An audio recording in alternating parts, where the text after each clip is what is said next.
So, good afternoon, everybody. We will continue on the lecture about Chapter 1, Introduction to Demography. Hopefully finish it today and continue on the next chapter if we have more time, if we have enough time. I just wanted to show you again, our Canvas website. It's really simple because it's more a website for you to complete your quizzes and exams and also to see your grades. So here in the first page, we just have like general information about the course. And then the assignments, if you go there now, you're gonna see that there is the quiz 1 is still not available. It's gonna be available at 2 p.m. today at the end of the class. And you can access it to complete it until 8 p.m. tomorrow. So that's gonna be the logistics for every class, as I mentioned before, as I mentioned in the syllabus. Days that we have quizzes, they open at the end of the class and they stay open until 8 p.m. the next day. You'll be able to see what your correct point and everything, and also which was the correct answer if you made a mistake, just at 8 a.m. the following day after the quiz closes. So in this case, only on September 9th at 8 a.m. On Thursday morning, you're going to see your answers, and if you made a mistake, the correct answers. Once you open the quiz, you have 5 minutes to complete it. 2 questions, multiple choice questions about the content that we had seen up to now, about Chapter 1. For some people that contacted disability services and they request more time to complete quizzes and exams, I already included that information to those students, so they will have more than 5 minutes as requested to me by the disability services. Okay, so that's going to be the same logic throughout the whole semester. On my course website, I just uploaded just now the lecture about age and sex composition. What's your name? Maya just realized that the lecture was not there, so I just uploaded it. You're able to download it now. And I also uploaded to my YouTube channel that you can access the link in the course website, the lecture related to the second lecture from last Thursday. And for current courses, I ordered it in the most recent courses, so that's why it's in a different order than from previous semesters. So the most recent lectures you're going to see on the left-hand side here. Okay. Any questions? All good? So we finished talking about cohorts and examples of cohorts in the US throughout these last decades and centuries, actually. And now the next topic on this lecture, it's about the Lexis diagram. These slides here related to the Lexis diagram are not in the course textbook, but all this content that I include in the slides and I talk in the classroom, they can be part of questions in quizzes and exams, okay? So the Lexis diagram is pretty much a graph that in the horizontal axis, we have information about the chronological time. And the vertical axis, we have information about age individuals for a specific population. So the vertical axis, the x-axis, we have age, the horizontal, the y-axis, we have time, and we are pretty much trying to count how many people by age and sex are alive in a specific population in a specific time.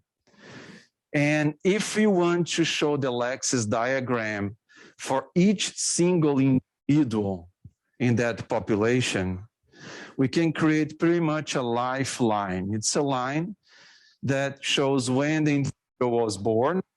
So you point TB0. TB is pretty much the year that the person was born, and the person is born with 0 year age, right? So it's the axis, that point of the person is going to touch where the person was born, and 0 on the vertical axis. And the line goes up to the right with a slope equals to 1. So every year that passes, the person gets 1 year older. And the line up until the person dies. So what exactly is this diagram? It's shown here in this slide. So we have the vertical axis for age and the horizontal axis for time. So for example, this person here was born maybe in 1942, 43.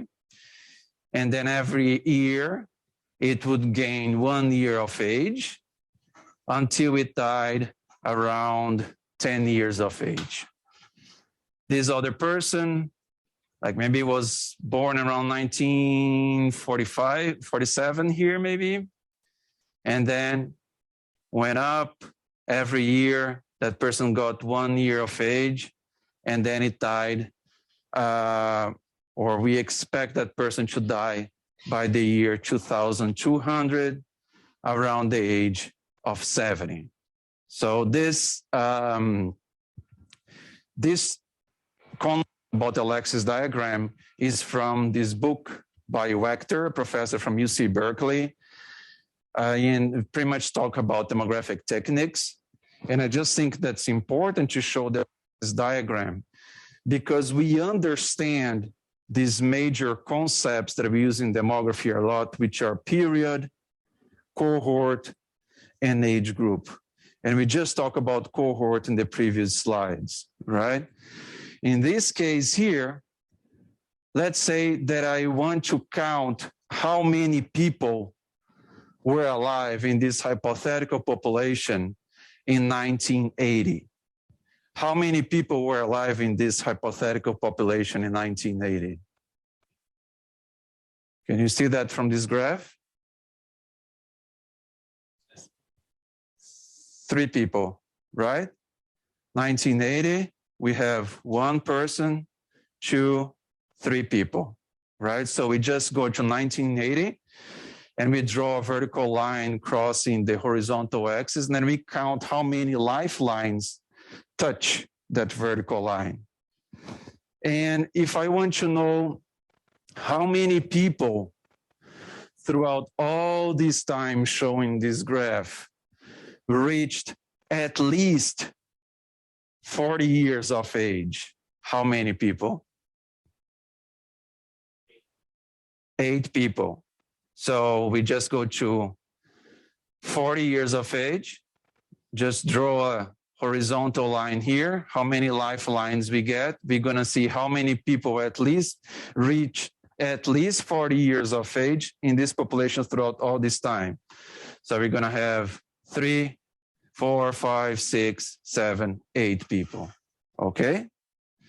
So in this case, I'm doing the first example when I said how many people were alive in this population in 1980, I'm doing an analysis of period. I have a period, the year of 1980. How many people were alive in 1980?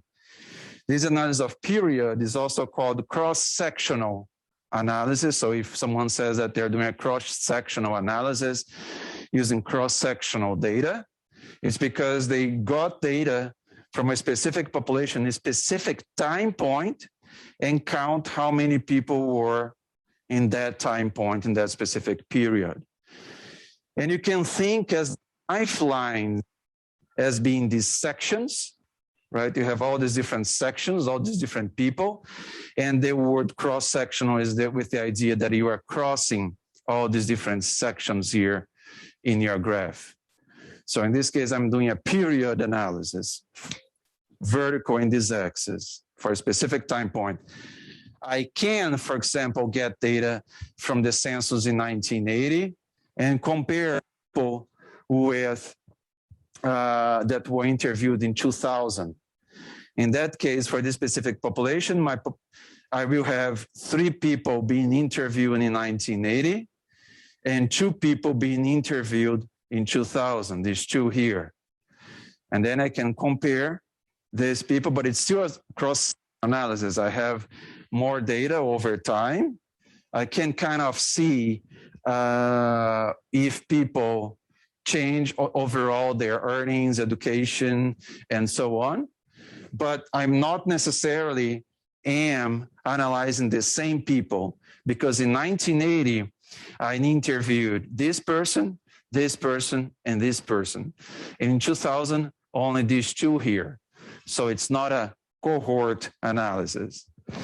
The other one that I looked at in the horizontal, kind of looking for people that reach at least 40 years of age, I'm more interested in a more age group analysis. I want to see how people with 40 years of age, how is their health habits, health status, income, education, and so on. That's my research question, right? And if I want to follow the same people over time, interviewing the same person in different years, so I would come here around 1943 or 1947, interview this person, and here 1960, and here 1980, 2000, and so on. That same person, I want to interview that same person over time. I'm doing longitudinal analysis. I'm collecting anal data, PANAL, okay? And that analysis actually provides me the opportunity to do a really cohort analysis, because I'm following specifically the same people over time. Term that you use currently when you are interviewing the same people over time, several times over time, is longitudinal analysis. So we are doing a longitudinal analysis here. And I can group people that were born around the same time and analyze, how often do they live on average, how many years they live. So I will get the average years of life by getting at the age that this person died, the age that this person died, and the age that this person is expected to die, right? So in that case, I got longitudinal group the same year and do a cohort analysis, okay? In this following slide is pretty much the same thing that I just mentioned. To find the population size in a specific time, we draw a vertical line upward from the time point and count how many lifelines cross that vertical line. To find how many people survive to a specific age, we draw a horizontal line across the height corresponding to the age and count how many lifelines cross that horizontal line. If I'm also counting immigrants, they will start not at the age 0. They will start at age and time of immigration. So if we go here, if I have someone, let's say that this hypothetical country here received an immigrant in 1980 at the age of 20. So the lifeline of that individual will start from here. We will start from here and go up.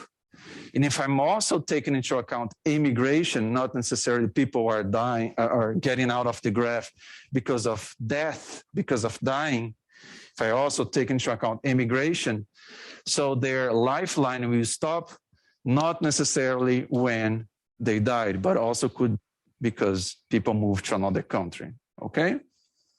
So immigration and immigration can also be accounted in the graph. So like I said before, how can we do an analysis of cohort and looking at this cohort in the Lexis diagram? So cohort, as we talked in the previous class, is a group of people sharing the same birthday, people that were born around the same year. Groups of individuals follow simultaneously through time and age. When we follow the same people through time and age, we can do this analysis of cohort, right? So we can of how people have been developed over time. Their lifelines run then diagonally up the Lexis diagram. In a cohort, time and age go up together. As we pass 1 year in time, we get older by 1 year of age. Yes? How do you know in the diagram when it's a favorite versus The person will have to tell you what that specific graph relates to. So if the person is saying, oh, I'm talking about Texas, and I'm counting everybody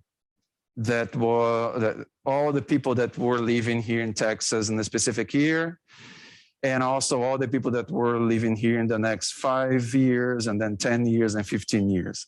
So in that case, the lifelines take into account immigrants and immigrants. So in that case, the lifelines could start above 0, so could start in any age here, and it could stop for people moving away or dying. But if I say, no, I'm counting only people who were born in Texas, and what would my diagram show? Again, in this case, only born in Texas, I would get everybody touching 0. But that's the only information that I gave you, born in Texas, but the lifeline might stop because those people moved to another state or these people died. If the researcher tells you, oh, I'm talking about people who were born in Texas in this Lexis diagram, and only people who died in Texas. People who were born in Texas and then died in Texas. So the lifeline would start on 0, and it would go up until the person dies in Texas. So I'm taking out immigrants and I'm taking out immigrants. So whenever someone shows you a Lexis diagram, that person has to clarify that, okay? Because maybe the lifeline is related to the whole population, sometimes related to people who were born in the country, but in the state, but they could have gone to another state before dying. In other cases, I can take into account only people who were born in Texas and died in Texas, okay? So it's just a matter of like, whenever you see the diagram, that has to be explained. Cool? And it's a great question. I mean, so that we can understand the data. And that's usually the footnotes are really important in the methodological section when the people explain what they are doing, right? So in the cohort time and age goals go up together. Why do we care about looking at people, the same people born around the same year and going in time? Because those people usually share the same experiences, the same health issues, the same economic opportunities, the same educational system, and so on. And we want to know how these people develop through time, okay?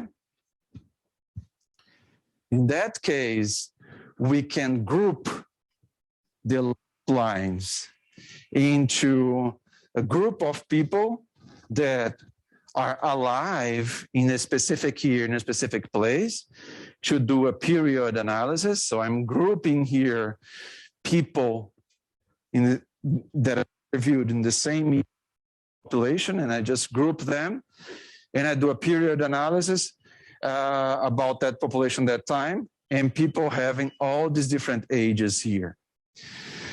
If I group people, if I group the lifelines of people born around the same year, let's say here 1910, and then I follow them through time, I have longitudinal data, then I can do a cohort analysis.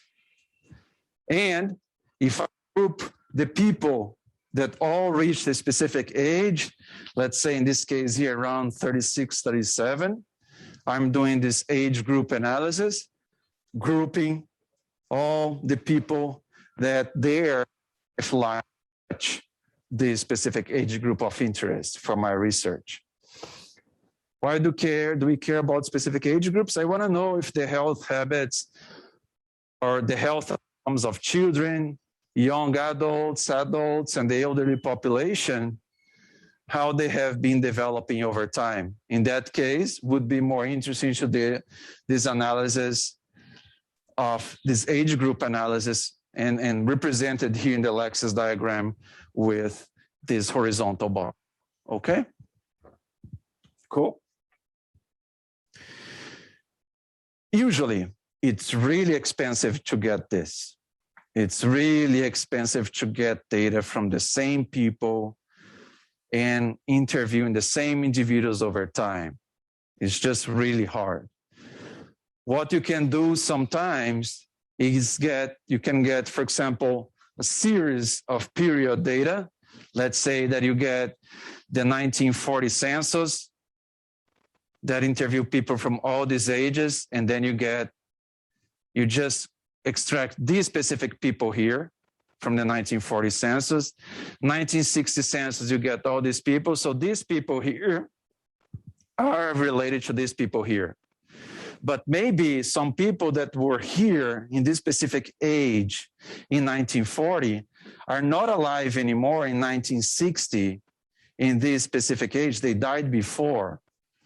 So in this case, it's not really longitudinal data. I'm just getting period data from different years, putting them together to do a cohort analysis. But in that case, I'm not interviewing the same people over time, because some people might have died and I don't have money to interview everybody. Let's say that I have this population of people with this age here around 1930.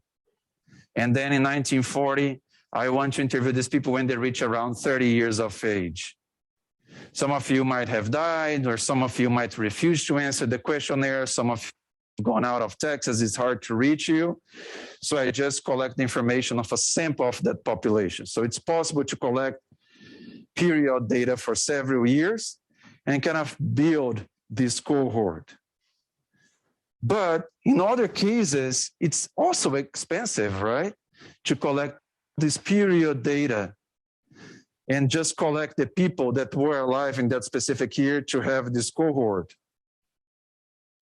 So one thing that demographers do, they get just 1 year of data. 1 year of information about that population. So I have period data for 1 year, and I do this game of pretend.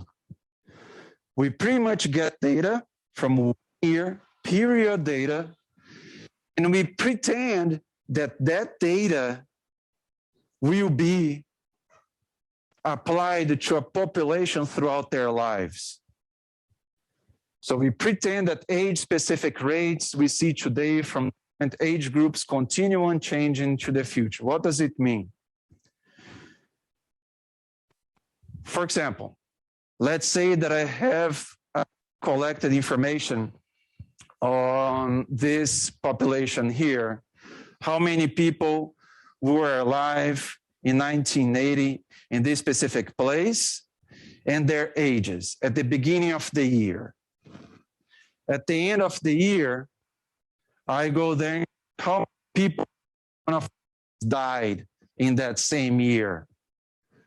So for each one of the ages, I can calculate mortality rates, and I can calculate each one of the ages. So they are age-specific mortality rates.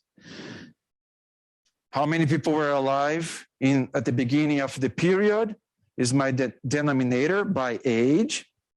In the numerator, I'm going to have how many people from that age group died before the end of the year. So I have the mortality rate for that specific age group, collecting 1 year of data, period data here, okay? For each one of these groups, I know we're alive here. When we calculate life expectancy at birth, I guess that everybody here heard about life expectancy at birth. Expectancy at birth is how many years on average we expect that population to live. But there is one thing, there is a footnote on that, is that how many years on average people are expected to live in that population, given that those people will experience the mortality rate today. Look at that. Look at the game of pretend. We are not calculating the chances of each one of us dying through time. You guys are around here. I'm here.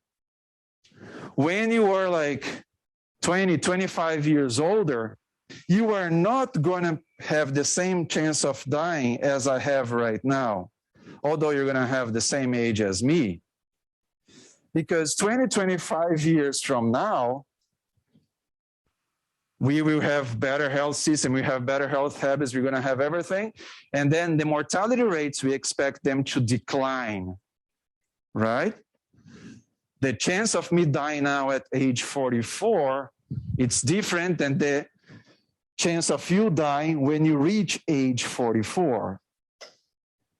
But we will get data from today measuring your chances of dying, my chance of dying, and with that information, we will calculate life expectancy at birth for this classroom, or let's say if you're doing the same thing for the whole US, okay?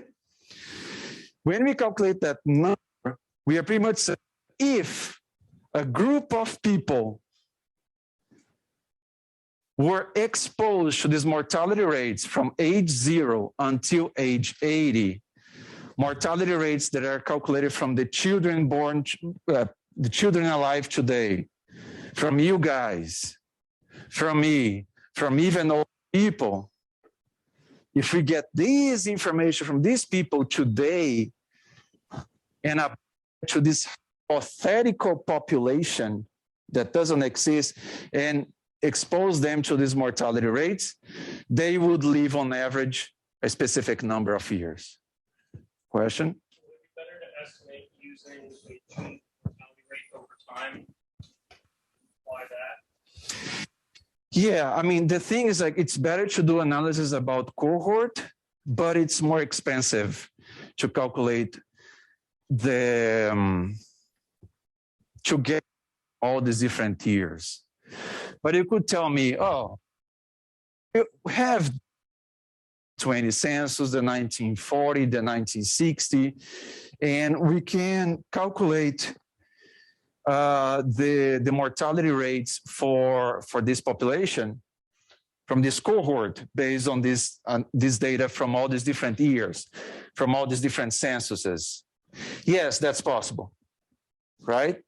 We can get all this period data calculated from census in 1920, 1940, and just get the people that touch here, 1940 that touch here, 1960, just get these people and get information about mortality. It's still not longitudinal, remember, right? Because some people have died there.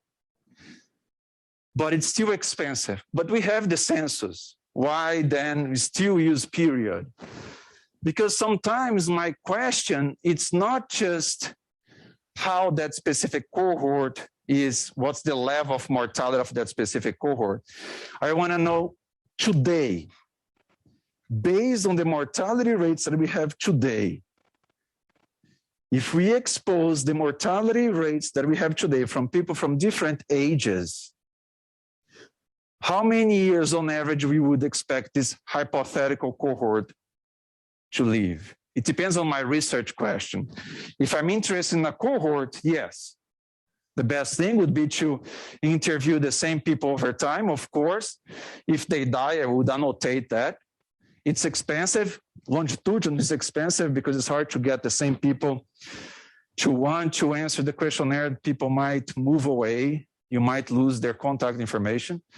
Oh, but I can put together all this period data and then just have this cohort of people, not the same people, but people in the same, born around the same years. Those people here born around all the same years. Yeah, that's an important research question that you can have, but if you are trying to understand what's the mortality level, mortality pattern right now, the period measure is actually good because you are trying to see what's the level of mortality now, but then you have to do this game of pretend of people being exposed to those mortality rates over time. The short answer to your question is yes, we could do this analysis of cohort. It's more expensive, but your decision is going to be based more like what's your research question, right? Cool. That's really good because it's pretty much like based on our theoretical, like our purpose of the research, we're going to follow a specific methodology. In this case, there is not a better or worse methodology. It's more related to what I'm trying to answer, okay? So pretty much in this game of pretend, we are creating an imaginary cohort is pieced together from the experience of different people found at different ages in one single time point. So we are pretty much doing this. We go in 2000, interview people from all these different ages in this specific population and say, okay, let's pretend that I have a bunch of babies being born in 2000. I will expose them to these mortality rates here over their life. How many years on average I expect them to live? That's mortality. I could also do fertility. I could also do how many children we would expect women to have throughout their reproductive ages between 15 and 49 years of age. Well, that's the pattern, that's the standard that we use in demography. We get data about women, how many children they have, and we go in a specific year and ask women between 15 and 49 years of age how many children they have, and we calculate the total fertility rate. The total fertility rate, it's also a hypothetical measure in the sense that I get information about women between 15 and 49 years of age for a specific year in a specific population, how many children they have, and divide for each age group how many women in total are in that age group. Number of children divided by number of women. I have the age-specific fertility rates. And let's pretend that a group of women, when they reach age 15, they're exposed to those age-specific fertility rates. Then I'm going to calculate the total fertility rate, average number of children that we would expect women to have if they're exposed to the age-specific fertility rates that we calculated from today in that population. Migration, the same thing.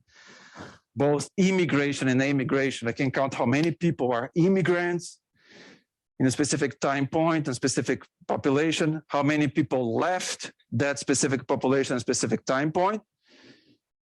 Let's do the exercise of estimating this, let's call them the total immigration rate or the total immigration rate. How many people you would expect to move in and move out based on the immigration and immigration rates that we have today. So this exercise can be done for mortality, fertility, and migration. Usually we hear more the two measures that I said first. Life expectancy at birth related to mortality and total fertility rate related to fertility. Okay? So we call this imaginary cohort the synthetic cohort. So whenever someone is telling you that they're doing a synthetic cohort analysis, it's because they pretty much got data from one single year for that population, period data, and just did this imaginary exercise of exposing this hypothetical group of people into the rates that we see today. So we are doing a synthetic cohort analysis. The age-specific cohort rates of the synthetic cohort are the age-specific period rates of that specific time that we collected data for a specific population. The concept of a synthetic cohort is central to demography because usually we are trying to understand the levels and patterns of fertility, mortality, migration for a specific population in a specific year. So it's actually good to get period data and do this exercise of synthetic cohort, okay? Now, also a little bit more of a technical terms. I'm just like, I put all these extra things here in these slides that are not in the textbook. Lexis diagram, and a lot of those examples about cohort were not in the textbook as well. And now here I'm trying to explain the differences between ratios, rates, and probabilities, because those terms will be used a lot throughout the semester, be used a lot by you when you read something related to demography or to data analysis. And you know the differences. Oh, and another thing that I add in this chapter that's not developed in the textbook is that part about variables and observations and data sets, right? So just these things, these basic concepts are good for us to know. So what is the difference between what are the differences between ratios, rates, and probabilities? Ratios, we compare the size of one group to the size of another group. Simple as that. I go to a population and I get a specific information from them. I get one specific characteristic from them. And let's say that the person can choose just one of these categories. So I go there and I ask them their sex. Let's just classify here between male and female. I count how many males are in that population, how many females are in that population. In that specific time, in that specific population, these people classify themselves as being female, these people classify themselves as being male. Divide the number of men by the number of women, that's a ratio, because I'm comparing the size of men, of the size of how many men are in that population to the size of how many women are in that population. So these are different groups. This is a ratio. I also can go there to that population and classify them by age groups. Let's say that I ask for each person their ages, and those that tell me that they are from 0 to 14, I will say that they are children. Those from 15 to 64, they are adults. And those with at least 65 years of age, they are the elderly population. If I get the children, the older people, put them together here in the numerator and divide them by the number of people between 15 and 64 years of age, I have the total dependency ratio, right? Because each person can have just one age in a specific time. So they will be within one of these three groups, right? So I'm comparing the size of different groups. When I'm comparing the size of different groups, I'm talking about ratios. Rates describe the number of occurrences of an event for those who had the chance of experiencing that event per unit of time. Let's say mortality. Let's count how many children were born in a specific population in January 1st, 2020. How many of those children born in January 1st, 2020 died before reaching the next year, before January 1st, 2021? So I'm talking about the same people. Babies born at the beginning of 2020, and how many of them died in that specific year. In the numerator, I'm gonna put how many babies born in 2020 died in 2020, and divide by how many babies were born in that specific year. Sorry,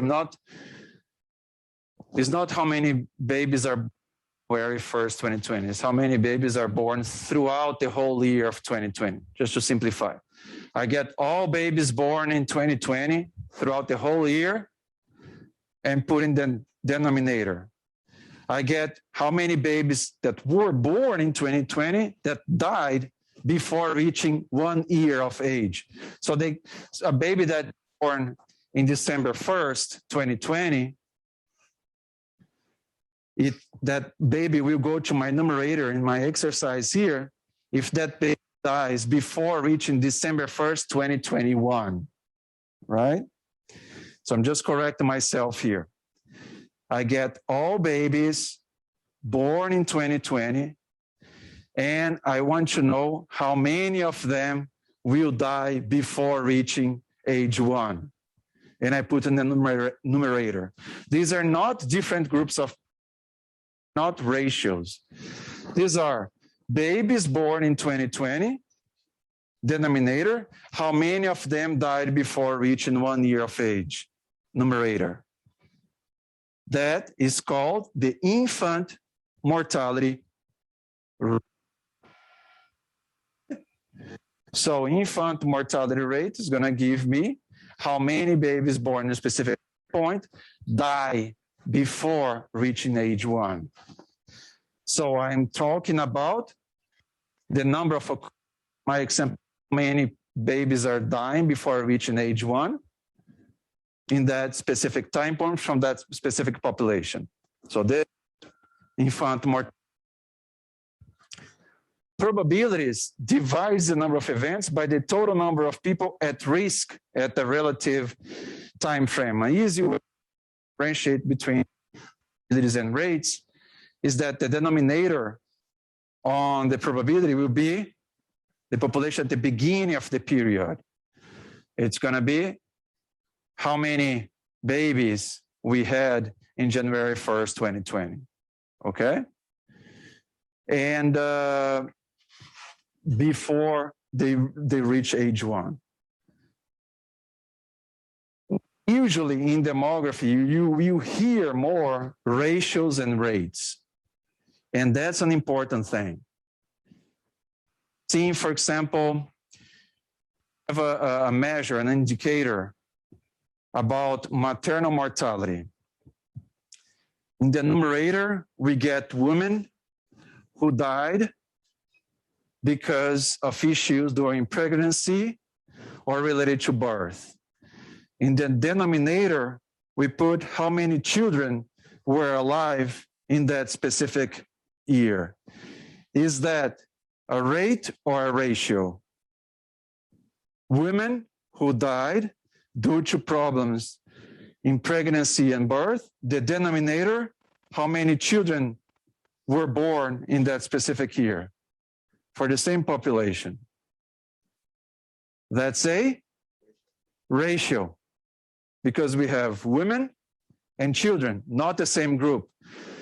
I have seen people using the term maternal mortality rate, and wrong. The correct term is maternal mortality ratio, right? If how many children, women between 15 and 49 years of age, had in a specific year in a specific population. We have here how many women had children in that specific population, and divide it, and we can do that by age of the woman, and divide it by how many women are in that specific population by age group. Is that a ratio or a rate? It's a rate, because we are counting how many women had children that specific year divided by the total number of women, right? So those things are important. So in this case, I have a fertility rate, because I'm counting how many occurrences of having children came out from the woman in the denominator. Just to explain a little more and give some examples. Ratios describe a relationship between two numbers. Compare the size of one group to the size of another group. Or another way to say it, compares the relative size of categories. Indicate times the set. And this is a way to explain in demography. The denominator is not at risk of moving to the numerator. In that specific year, in that specific population, people either classify themselves as being females or males. People told me their ages. They are either children, older people, they are in working age. So I know exactly where they are there at the same year. If I get in that same year information of how many people are men and how for women, ratio. If I get from that population how many people are between the ages of 0 and 14, how many people are at least 65 years old, and how many people are between the ages of 15 and 64, I can calculate the total dependency ratio. Children in the numerator and working age population in the denominator. Let's just give examples of this, the sex ratio and the total dependency ratio. The sex ratio, so it's really simple, right? Population of men divided by the population of women, and we usually multiply it by 100%. So we show the y-axis in percentage terms, right? So the y-axis in percentage terms, just multiplying this sex ratio by 100. And we calculate the sex ratio in this example here, and I just got this information from the UN, from the United Nations, from 1950 until 2015. And in this example here, we are comparing 3 groups of countries/countries. So the red line is China. The kind of like beige orange line here is less developed regions. Blue US, and the green more developed regions. If we had the same number of men in a population in a specific year, and the same number of women in the population specific year, this number divided by the other one is 1 times 100, you'd have 100% of the sex ratio. Same number of men and women in that population. So it's indicated here by this reference line. In less developed regions and in China, we have more men than women overall. So for example, here in 1950, in China, for every 100 women, we had 108. That declined a little bit in more recent years and then increased again. So it's now around for every 100 women in the denominator, we have around 106 men. For less developed regions, also more men than women. What could be the explanation for that? So here we have the data, and then we have to interpret the data, try to understand the population. So we are doing the critical analysis of the data. In less developed regions, and China is a good example of that, there is a huge preference for sons instead of having daughters. And because of one-child policy that happened in China between 1979 and 2013, a lot of people, when they got pregnant and they discovered early on that they were going to have a daughter, a lot of them practiced abortion. So you started to have an increase in the number of boys being born in that population, much higher than you would expect through biological reasons. And that keeps going. In less developed regions, less developed countries, there is this issue of son preference, not only China, but also India and some other Asian countries that are really populated. Also, not just because of son preference, because in these less developed regions, there is a lot of gender inequality. So women get less resources than men in terms of even food, health services provided to them. Their chances of going to school is lower, so they will have a worse job in the future. So all the society has all these inequalities by sex favoring men. So men will have higher mortality than expected, and then we overall have less men, more men than women. In more developed countries, and the US is the case here, we see actually less men than women. For example, in 1950, the US, for every 100 women, we had around 99.9 men. Let's get a better example. In 1980, for every 100 women, we had around 96 men. For all the more developed countries as a whole. In 1980, for every 100 women, we had around 94 men. And this change, the sex ratio has been, let's just talk before the changes over time. For these more developed countries, the US included, I mean, there is still gender inequality, and the sum preference is not at least as strong as in these other countries.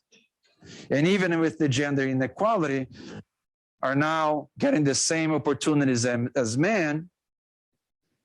And as we talked in the previous classes, women overall live longer than men. By living longer than men, we expect to have more women than men. Okay? And if we divide men by women and having more women, the sex ratio is going to be 100. Okay? Because our denominator is bigger, more women than men. So, still gender inequality, but better than in other countries, the situation for women, and women overall live longer and less on. We have more women. So I'm just analyzing the data. See, it's a really simple indicator, sex ratio. Of course, I had to collect this data for all these years for these different groups of countries and the US and China. Another thing that we can see too is this variation over time. What for more developed is that the sex ratio has increasing. Maybe because now, yeah, women still live longer than men, but men might be improving their life expectancy faster than women. So they are now living not as long as women, but living more than the previous generations. So the sex ratio starts to increase. So it increased from 94% to around 95% in 2015 for more developed regions. 85, and then is in more recent years because of these improvements in mortality for men as well. Really simple indicator, men divided by women for each year for these different groups here. And do an analysis, a long analysis about these graphs, talking about culture, talking about economy, talk about sociology, and so on, right? The next example about total dependency ratios. We have data here from 1950 until projections to 2050 from the United Nations, and data from India, China, and the US. India in green, China in blue, and the US in brown. What do we see? What is the total dependency ratio? We get the number of children added to the number of older people, the older population, divided by the working age population. And we usually also multiply by 100 to get information in percentage terms. So we see that in India and China, the total dependency ratio was really high between 1960 and 1970, usually because the population of children was really high proportion in that population because of fertility being really high. Women have a lot of children, increases the population of children, and the total dependency ratio overall increases. As these countries experience declines in fertility, and China is a clear case about that. Fertility declines both because of economic development and also because the one-child policy. Less children, the numerator, proportionally, the total dependency ratio declines in China. Question? Does Dependency usually go on a wave, like up and down? So like early in like 2010, the percentage in China was like 30%, and then it went up by about the same percentage over time. So is it always the wave pattern, or can you tell like if it's the wave pattern? Why do you think there is that wave? That's a great question. Because when, like for China, for example, when they get older, they become dependents, right? They become elderly. Is that Exactly. Exactly that. okay? Exactly that. That's a great point. So just look at the formula for the dependency ratio. If I have a country with really high fertility, a lot of children being born, and until they reach age 14, they will be in the numerator of this formula. So this number here is high. This number being high, the total dependency ratio as a whole is going to be high.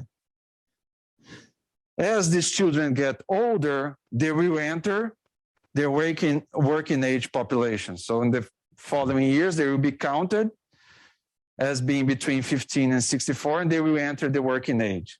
And if for that population we experience declines in fertility, now we're going to have less children being born proportionally, and more of the previous generations are going to enter the denominator.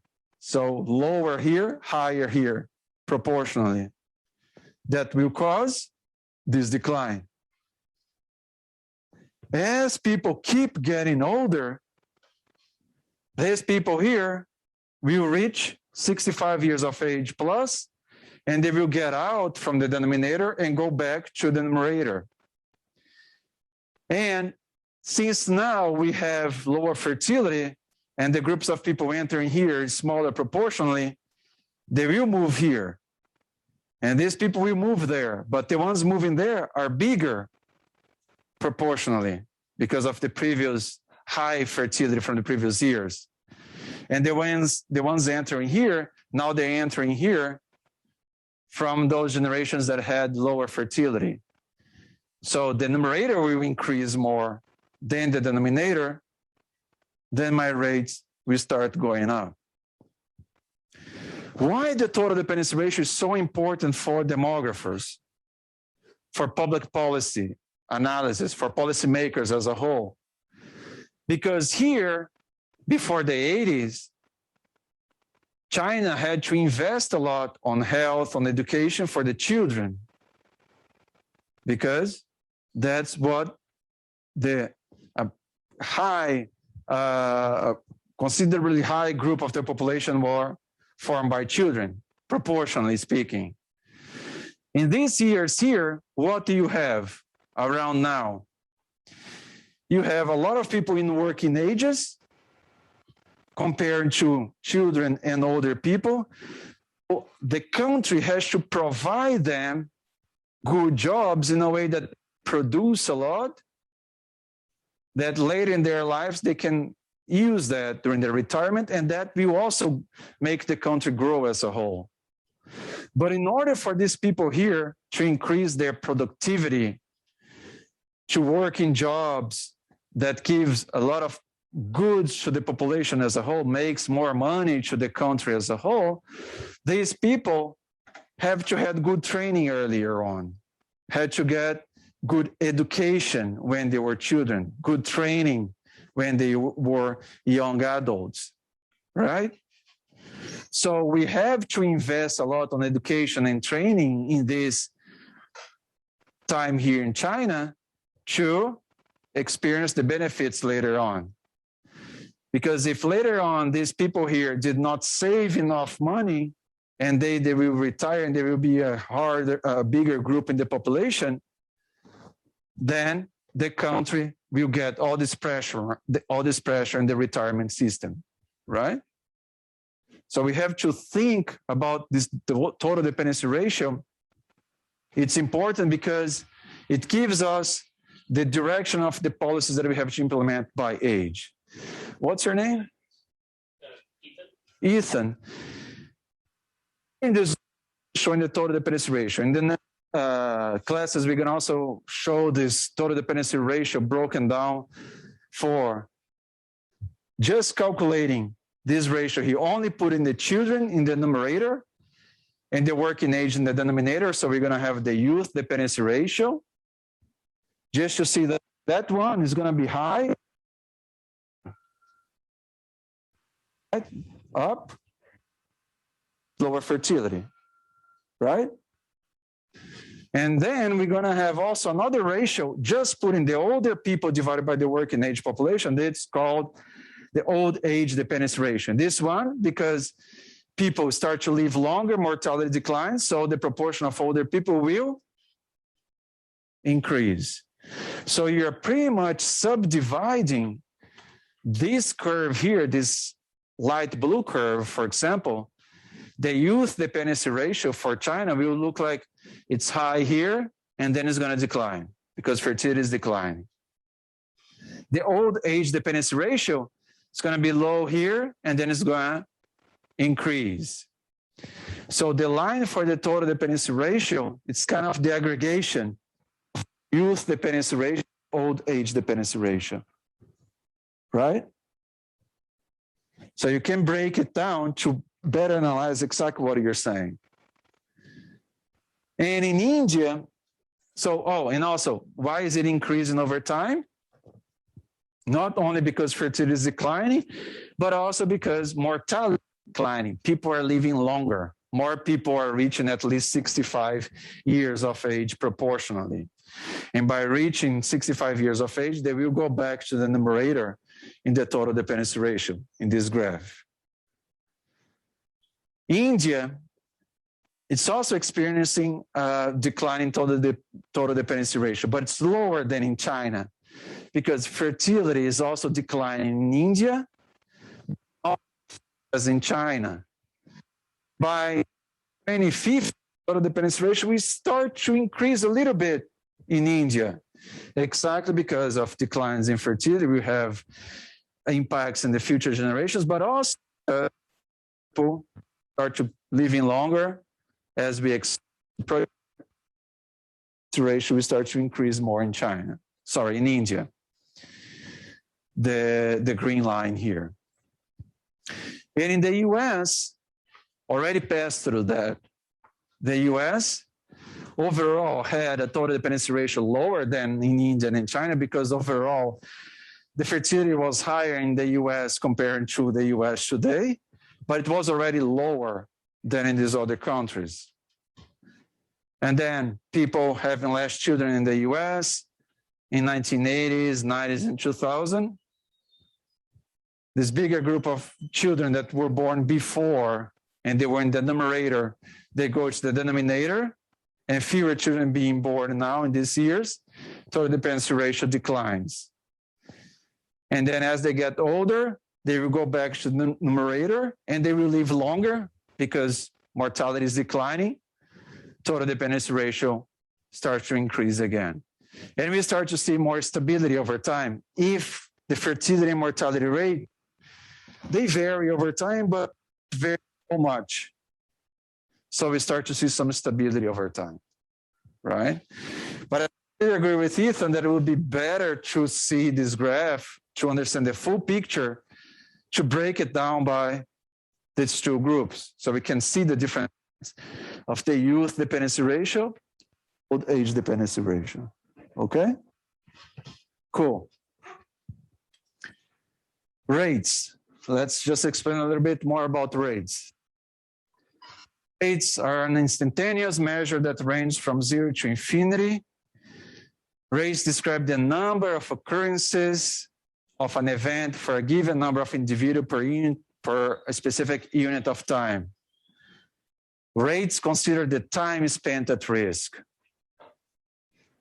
The numerator is the number of deaths, the number of people that migrated in a specific population. The denominator is also related to that same population and includes time. It's sum of each individual's time at risk for a specific population during a specific time period.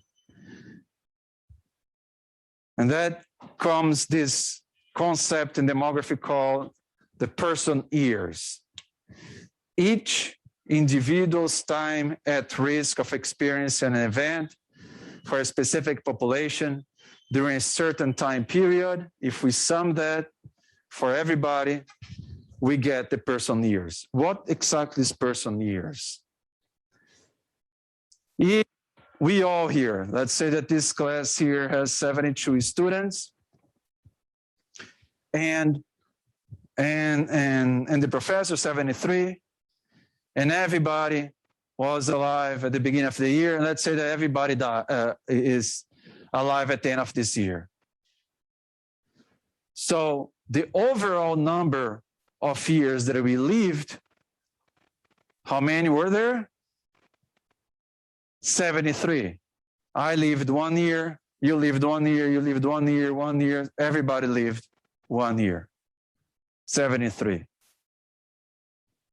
Let's say that half of us die before reaching January 1st, 2022. And let's see that half of us die exactly on June 30th. Died, right? This example is not good because it's about this year. But let's say that we have a population of 73 individuals in January 1st of a year. And let's say that everybody died exactly in June 30th that year. How many person years in total did that population live?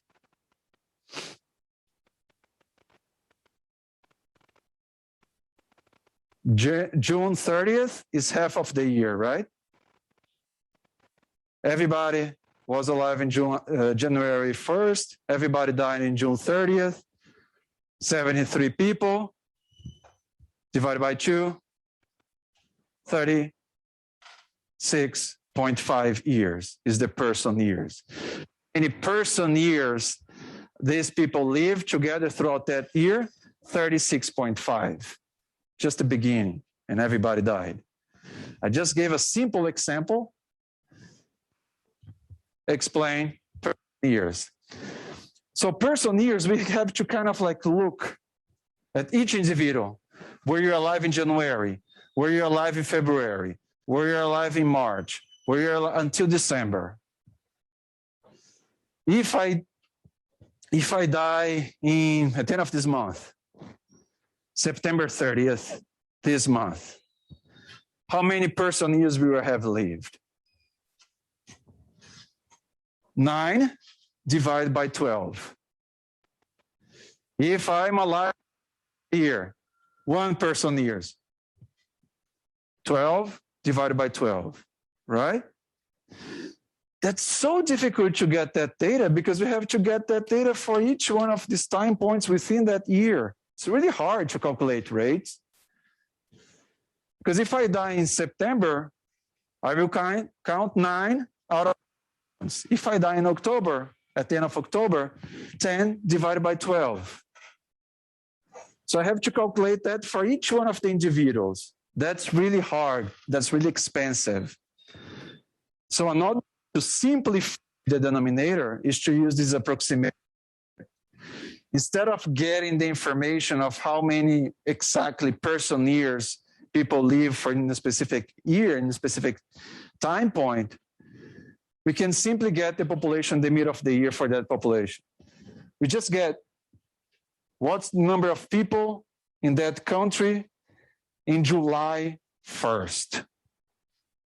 And what's our assumption here? That people are being born and dying around the same rates. We have kind of like similar fertility and mortality rates before and after July 1st. July 1st would be kind of an average. But I'm saying that the mortality and fertility rates are not varying so much. Approximated, let's say that I have the population in January 1st and the population December 31st. And I just take the average of these two populations, add them, divided by 2, I get the denominator of a rate. The same assumption with the idea that fertility and mortality are not very much throughout that time. The first approximation here is the one that we usually use for the denominator of rates. We simply get the population in the middle of the period in that specific year for a population and put it in the denominator. So how many babies, let's say how many women between 15 and 49 are in July 1st in that specific year in that population. So that would be my denominator for fertility rates that I might want to estimate if I'm doing a fertility study, right? So just to show that rates take into account time, our time that we were exposed to the risk of dying, to the risk of having children, to the risk of migrating. And the risk, it's not specific a negative thing, is that another word that we can use for risk, this slide or here, what's my chance that I'm in the denominator experiencing the event in the numerator? So I have to look at time, at how long time throughout that period I was exposed to the chance of experiencing the event being calculated in the numerator. Simple examples. Just get the total in the middle of a specific year, put in the denominator, the numerator, put the birth, multiply by 100, you have the crude birth rate in percentage terms. The total population, denominator, in the middle of the period or the average of the beginning and the end of the period.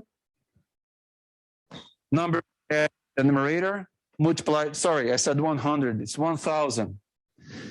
And both of them, 1,000, the crude birth rate and the crude death rate, information per 1,000. Okay? So I'm taking into account time, and I'm taking into account time by putting here the population of the period as one of the approximations, because the person years is hard to estimate. And this is an example for the US, data from the United Nations from 1950 until projections to 2100.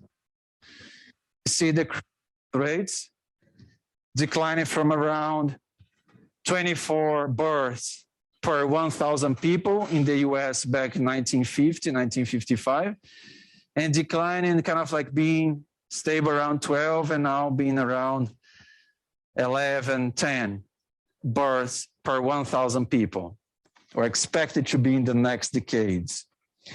Crude death rates, even more stable. 10 deaths per 1,000 people in the US back in 1950, 1955, and expected to be around 10, 11 for every 1,000 people. And finally, the probabilities describe the likelihood that an event will happen for an individual in a given time period, and probabilities, they range from 0 to 1. Does not include time in the denominator, so we don't have to calculate the person years that we're talking the rate. The number of events by the total number of people at risk in the relevant time frame. An easy way, as I said at the beginning, to differentiate between rate and probability is that rates, the denominator, an approximation is population the middle of the period or the average of the population the beginning and end of the period. The denominator of a probability, an approximation, is the population at the beginning of the period. As we're going to see throughout the semester, we're going to see how to calculate life expectancy at birth. We get first the mortality rate the age-specific mortality rate. The denominator is the population in the mid of the period. And through a formula, we're going to transform the age-specific mortality rate into age-specific mortality probability, in which we are trying to make it, the denominator, be closer to what the population was at the beginning of the period. These technical terms matter, and they are important whenever you analyze the data: ratios, rates, and probabilities. Okay? So here I use this this part about rates, probabilities, and ratios I use from this article here. And that, and all these other references that I used for this lecture.